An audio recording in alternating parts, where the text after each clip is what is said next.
All right, Coach. Day one in California. How'd it go for you today? It was good. Good. Obviously, the weather was good. We've got two nice fields here to train on. Plenty of space for the team to be able to work. So everybody settled in well last night. I gave them the morning off, so they could get, sort of used to everything. But I thought the practice was good. It was a good, hard session. I think we got a lot of good work out of it. We have a couple friendlies coming up next week. What are you kind of trying to get from now until then?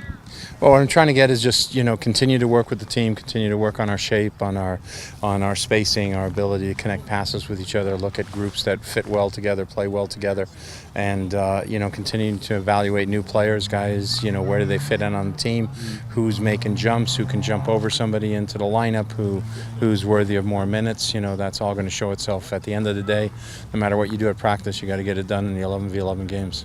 Now, have any of the players kind of stuck out to you so far in preseason, or are you kind of looking at more the team as a group? Looking more as a team, as a group right now, just trying to get fitness in, and just, a lot of guys, a veteran player like Obafemi, he sort of knows what he needs to do to get himself ready. He's getting himself ready, Brad Evans, had that little bit of setback with the national team, so we're trying to let him roll into it a little bit more, and so far he's had no setbacks, Darwin Jones, one of the young guys, has done really well, especially when we open the field up, because right now in preseason sometimes we play big spaces, and he's a really tough guy to mark in big spaces. So he's done well. Christian Roldan is picking up the speed of play, so there's a lot of good positive things.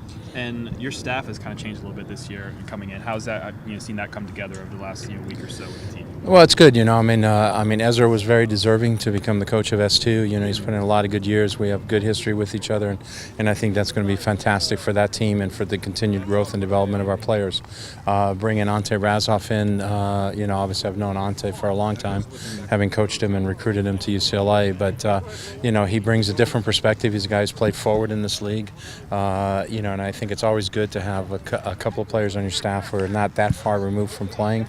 Because they can still go in there and demonstrate for the guys, but also his outlook on it, brings some new ideas, and I've been very pleased with how everybody's worked. Cool. And for trips like this, do you typically plan it down to the minute, or is it kind of a free-flowing as the day goes on kind of situation? We generally, my belief, I always have my notes from the year before, but I try never to look back on my notes because I don't want to get into the habit of, okay, this worked last year, so let's do it again.